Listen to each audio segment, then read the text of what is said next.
So, first question is, what year were you born? A long time ago, 1969.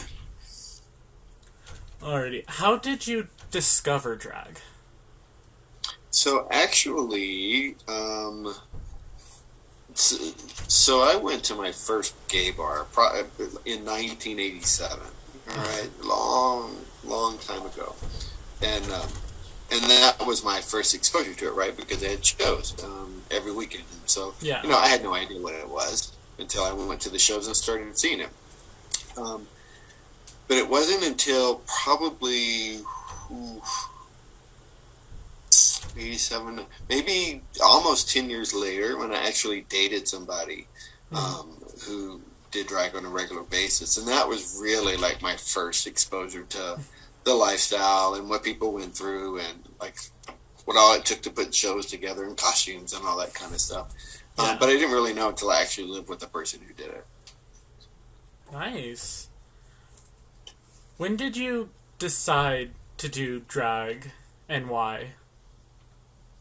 So, so the first time, let me think, 97, it's probably 1995, which is when I moved from Tennessee to Colorado, and I Hmm. had friends who did drag there, Yeah. um, and it really was kind of a Halloweenish sort of start, like so many drag queens get their start on Yeah. Halloween. That's when they're born. Um, and a couple of my friends and I did it. Just goofing off, having a good time, and and then you'll get people who are like, "Oh, you actually look kind of good," or "You look really bad," and so I got positive feedback. I'm like, "Well, this is interesting. I wonder if this is something that I would like to do." Hmm. And this next piece is this is something that's I talk about like transformational moments in your life when something happens and your life turns because of that. And so I've had several of those in my life, but this particular one is my friend and I. We were dressed up and we were out just having fun. And we went up to like one of the main stars of the day, right, Yeah. in Denver, and to say hi and to talk. Like we're all like, "Oh my God, she's like famous, right?" And she pretty much just insulted both of us and told us to just go home and we should never do it again because we were so ugly. Oh. Um, and we were in a space where I mean we were devastated, right? We didn't know what we were doing. We were just trying to have Yeah. fun. But it was one of those transformational moments when you're like, "Oh, really? Oh, so you think you're better than me, right? You Yeah. think that there's something wrong with me. You think whatever. I'll show you." And so I got connected with some professional entertainers in Denver, and they started to train me like on how to do makeup, how to do hair, how to do performances, and Hmm. I used those connections just to sort of build a following in Denver. Um, and a fun story. People are like, "Well, how'd you learn to do makeup?" And my drag mom. So I would go to his house, and he wouldn't let me face the mirror, right? But he would do like half of my face, and then he'd turn me around to the mirror and said, "Okay, you do the other half and make it match." And Oh. that's how I learned, right? Just trial and error. And I'd be like, "Well, how did you do that?" And he would show me like this. So that was pretty fun. So that was back in the late '90s when we were doing all of that.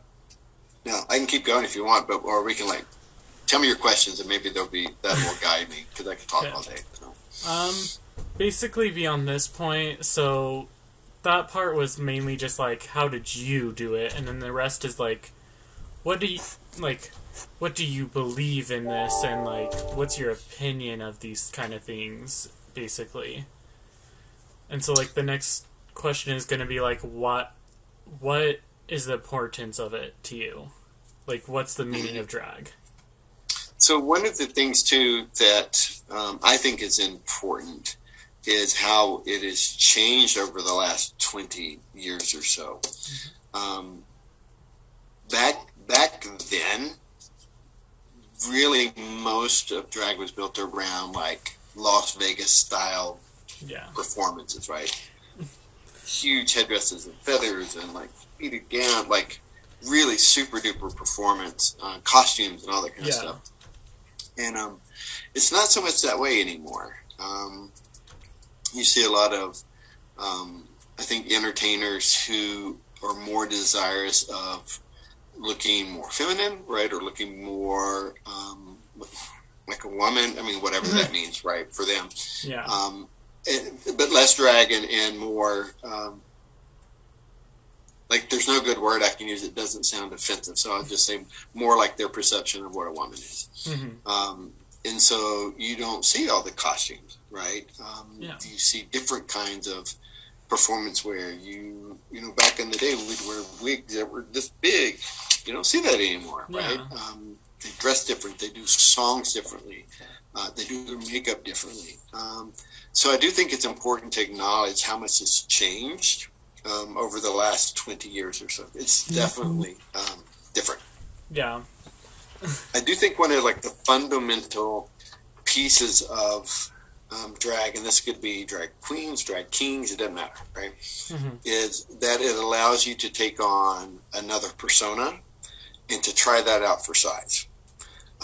So like for me specifically, I was very shy. I was not outgoing, but I had this character who went on stage and was like social butterfly, right? Could talk to anybody, could do anything. And over time, those two personalities got merged, right? So that everything that she could do that I liked, eventually I was able to do. So I do think that's probably one of the biggest things that it allows people to do, which is really to explore parts of their identity they may not get to do in their daily life, right? Yeah. The costuming and the persona and the entertainment aspect also gives, I think, some freedom into doing things that you might never do, right? So you get to push some boundaries. You get to push the edges on who you think you are. And so from an internal perspective, it's really about helping people figure out who they are, who they want to be, and how do you put these multiple identities together. Yeah. I mean, you certainly see, you know, since RuPaul came along, right, like the perception of drag is completely different. It's mainstream. Nobody blinks an eye if they see you walking down the street. So the question then becomes like, what is its importance in the modern day? Because it's somehow different.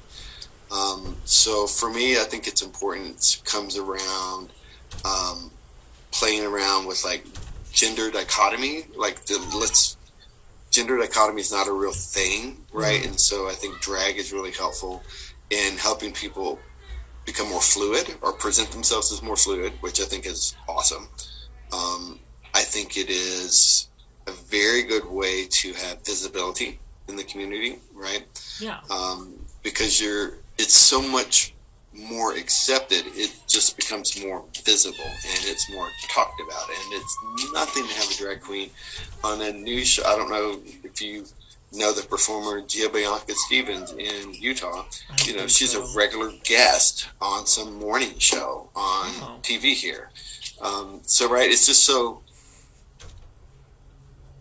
it's so natural from our perspective, right? And it's becoming natural and mainstream. And so it just again, I hate the word, but it sort of normalizes how the way other people look at us. And so we're not as weird. We're not as scary. We're not as, you know, something to be phobic about. Yeah. So that's one of the ways I think it's changed. It's a both internal and it's an external process, what it accomplishes. That's actually really good, because the next question was going to be like, how do you feel about the new queens of the world? Like all the new queens that are suddenly just coming out and like introducing themselves and making a platform. Maybe as a younger person, as an older person, you'll have this will ring true for you.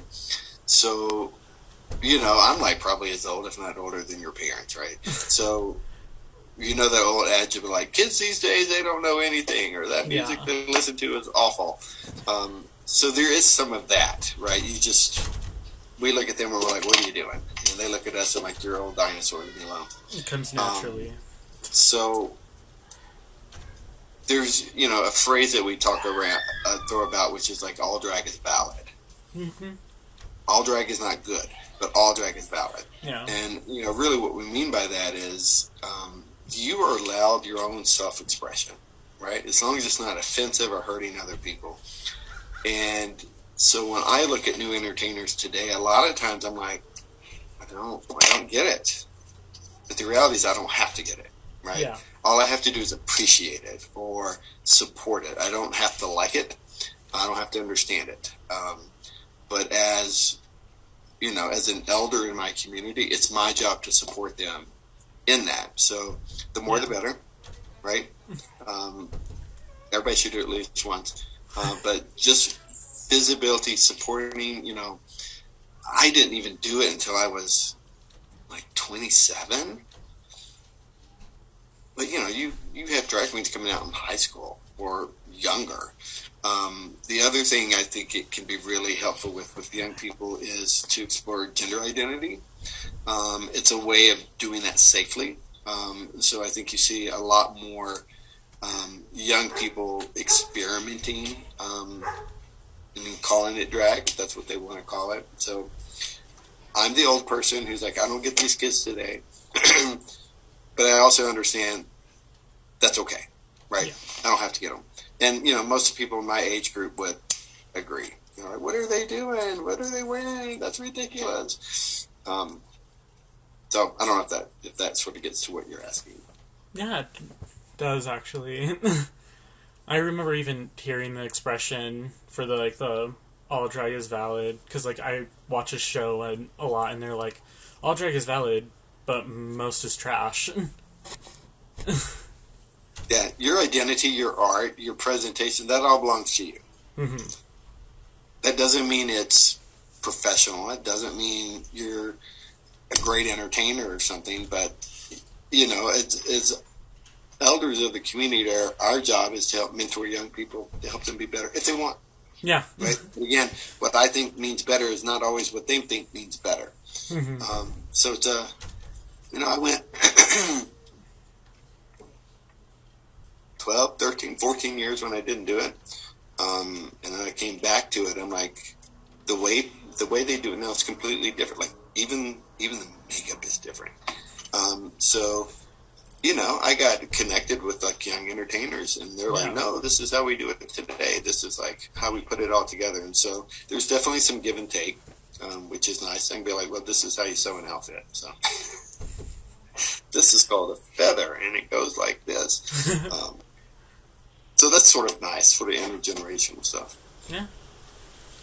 One thing that I mention a lot during my magazine and my topic, whenever I talk about this, is the mixed feeling about RuPaul's Drag Race and just all of it coming out. And I was wondering how you feel about it.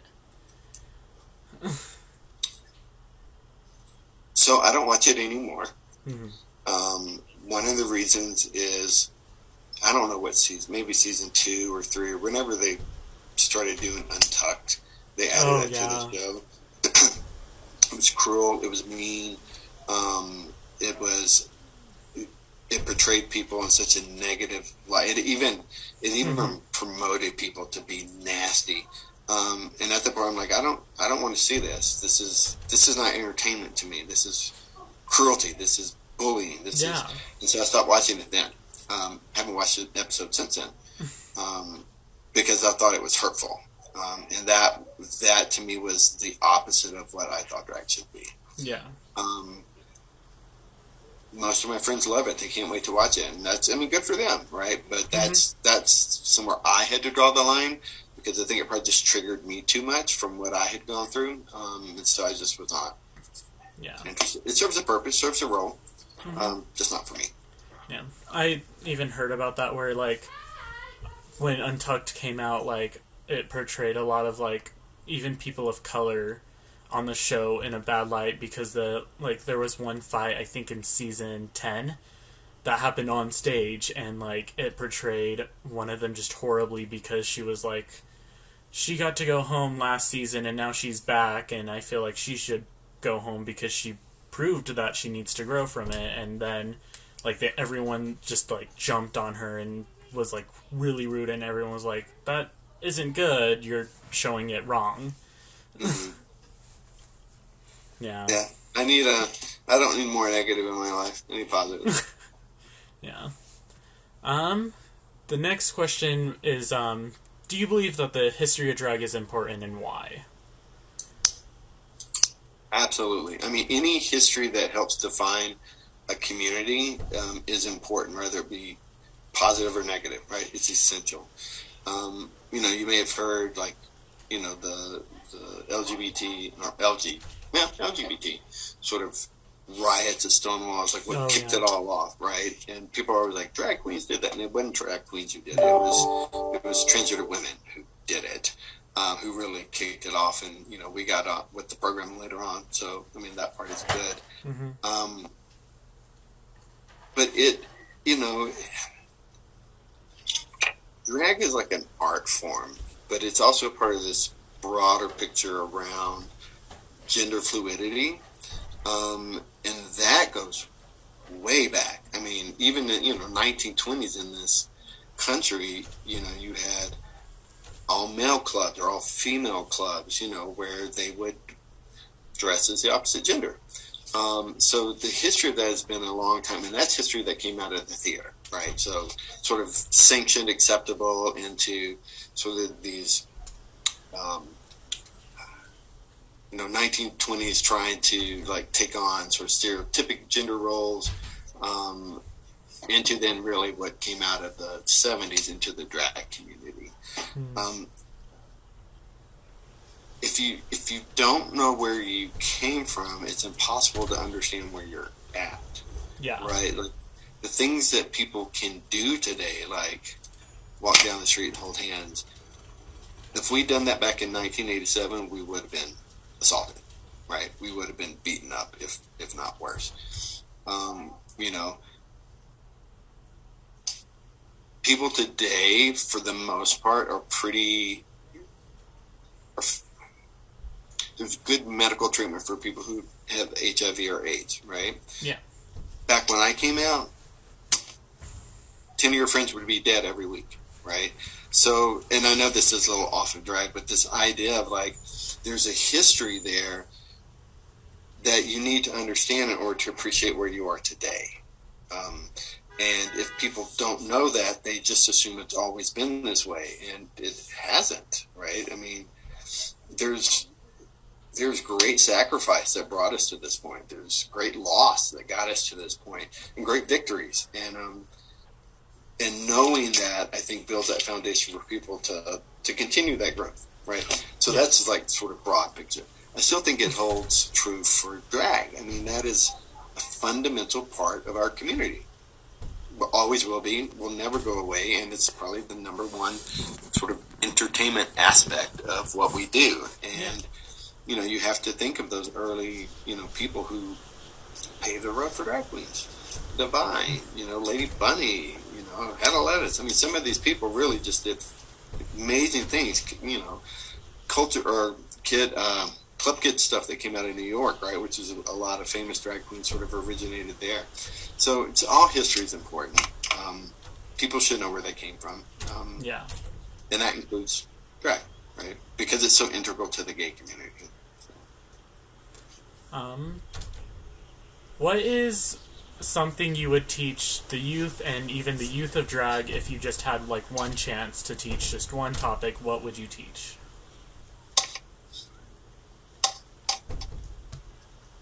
The art of being kind. Or the art of being humble. Yeah. Right? I think, and the reason I say that is we're surrounded by messages that are contradictory to that, right? Kindness is seen as weakness. Being humble is seen as weakness. We have to fight for everything. which I don't think is true. So, yeah, I know that was probably not an answer you were anticipating, but it's Yeah. the art of kindness, the art of being nice, the art of being open and accepting. That I would spend days, right, trying to teach people not how to do it, but why to do it. Yeah. It is. How to do eyebrows. It is an important like lesson to teach because nowadays it is a giant misconception that all drag queens are just toxic and filled with drama. Nasty, Yeah, salty. just the nastiest things. And it's like, no, a lot, like the ones that you think are literally just doing it because they were provoked, and then the ones that aren't are just because they don't want to get engaged in any kind of fight. But you automatically assume like everyone is just there to attack, when really they're just like, just leave me alone and I'll do my own thing.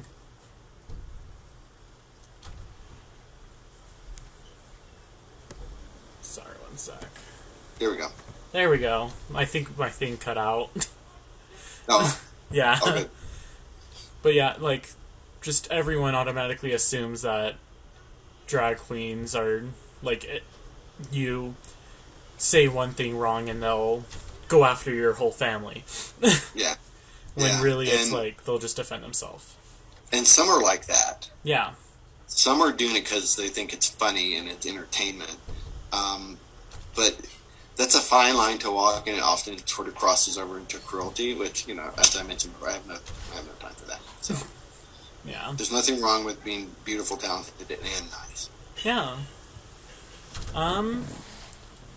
One question, like, because it's been just a lot of drag queens that I watch have been talking about it, because it's been, like, with recent seasons of Drag Race, especially, like, this season and last season, it's been coming out a lot, but, like, how do you feel about, like, drag queens that are trans, female, or even just straight? Just drag queens that do it for the art and for the persona. Right. So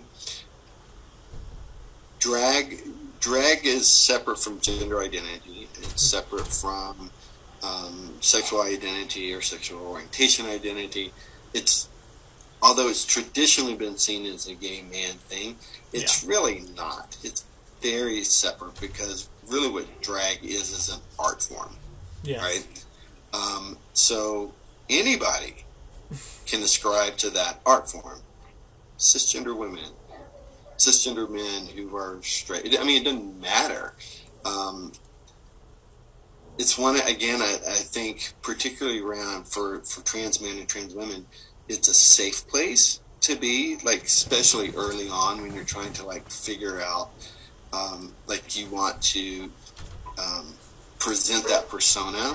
That's a pretty safe place to do it, right, in the drag community, because you'll usually get a lot of acceptance. Like, I think in Utah there is, well, first, there's not a very large, let me take that back. There is a large trans community here. There's not a very large publicly visible trans community here. But there can be a lot of conflict, right, when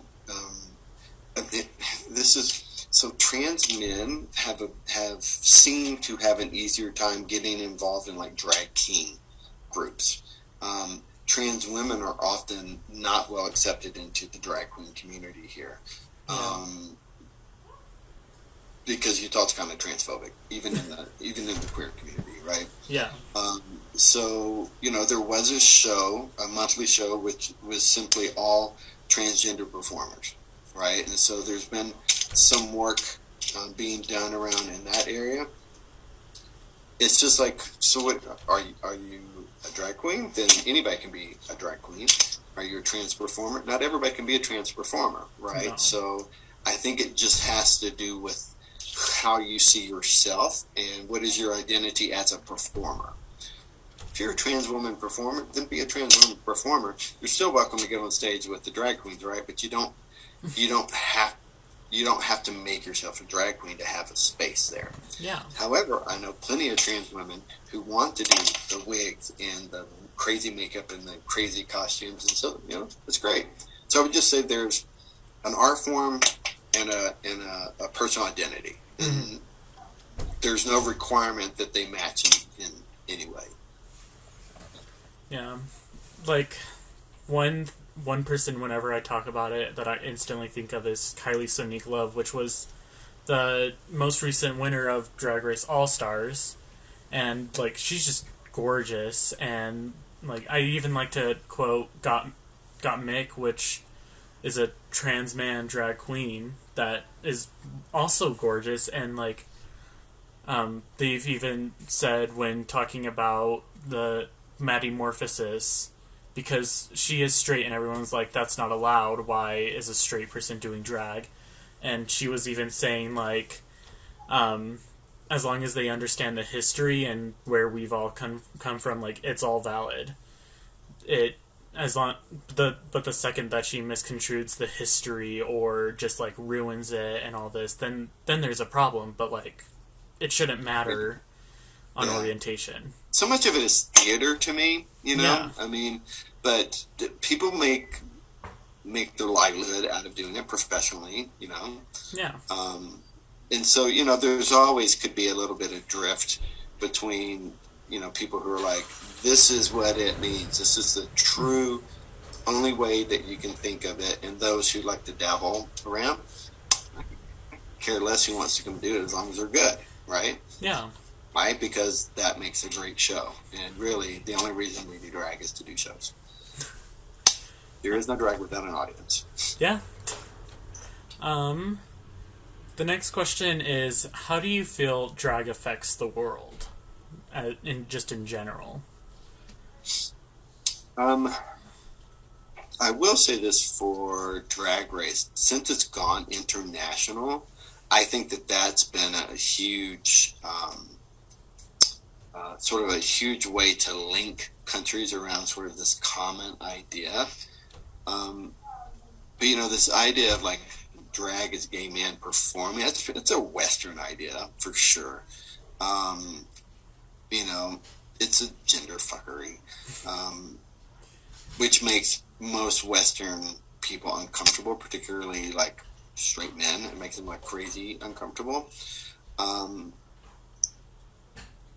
But the more you see it internationally, like, you know, female presenting takes on all different kinds of meaning, right? And so in countries like Thailand, right, you have drag queens, but you also have people who do not identify as trans women, but who dress as women, as part of like the sex trade culture there, or the sex work culture there, right? Yeah. So the idea then becomes, well, what makes something drag versus somebody dressing in women's clothes, right?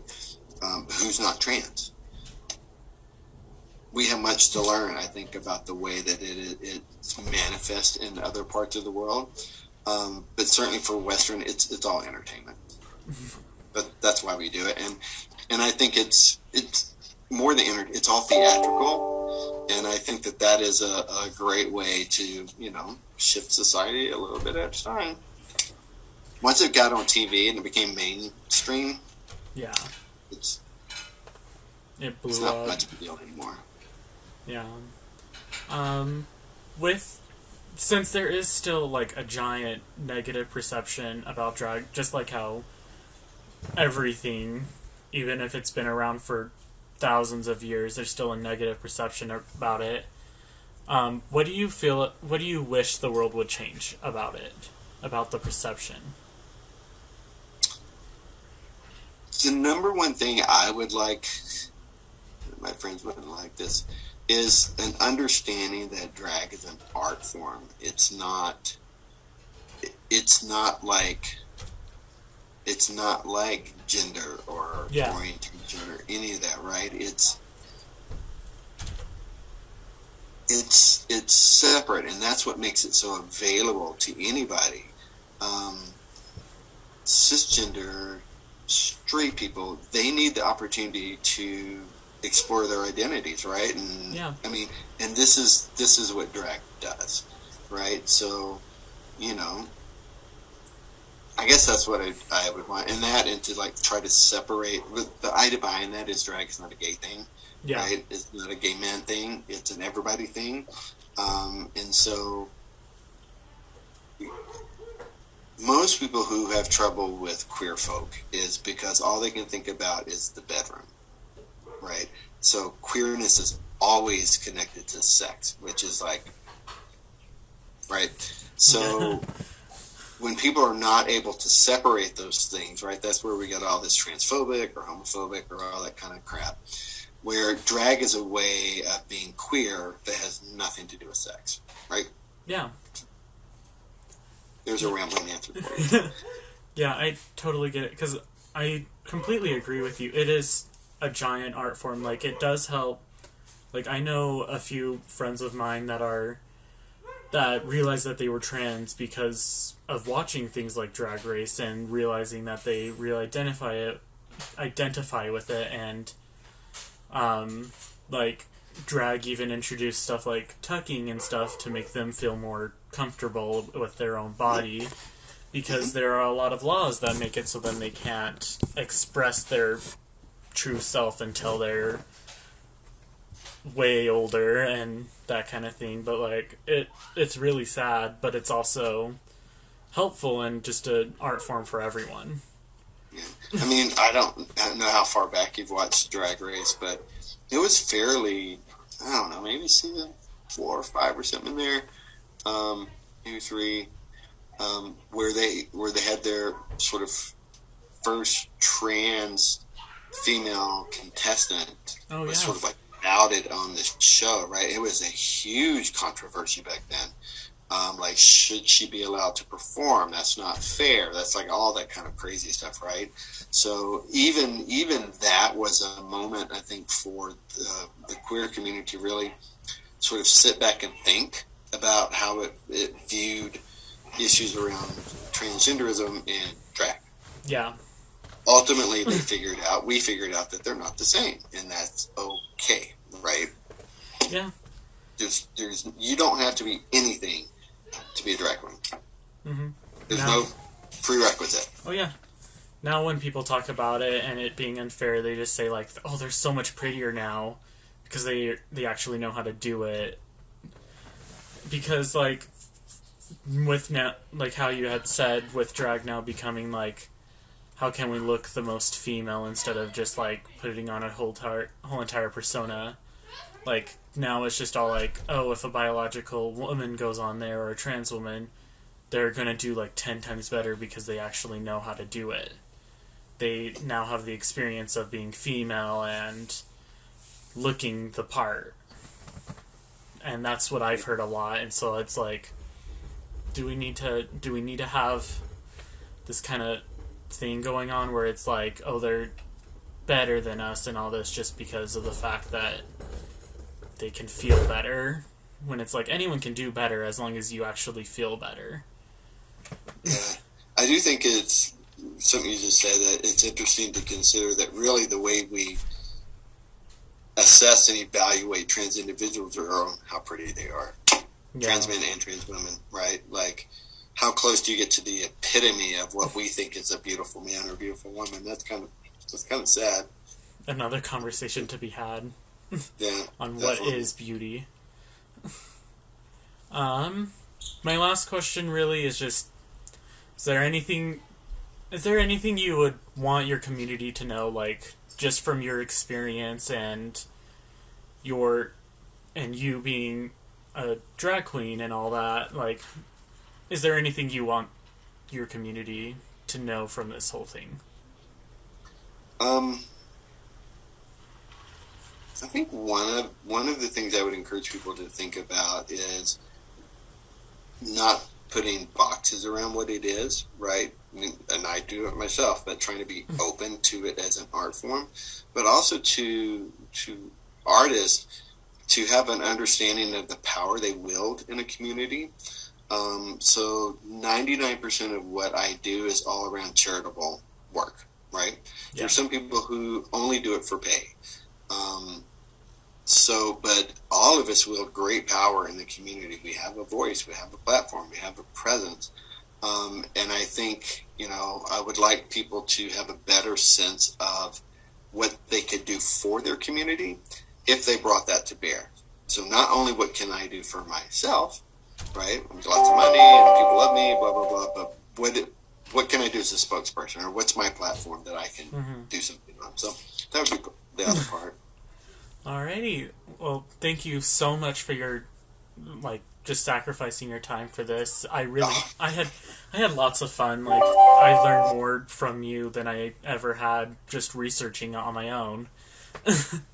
I'm glad I could help, and I'm if I can help your project, that's awesome. If I can provide you with any, sort of thoughts as you grow up in this community and what that means for you. And I don't know, are you connected with the Pride Center at all? Not yet, but I hope to someday. Yeah. Are you in high school or college? I'm in high school, just for 2 months now.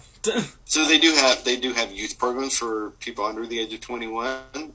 Okay. So you should check it out. They have some good groups. Okay. Thank social you. Stuff. It's nice to just have a space to hang out with other people too. Yeah. That's not in a bar, because we don't have really any under 21 spaces that are safe for queer people. So yeah. Well, thank you very much.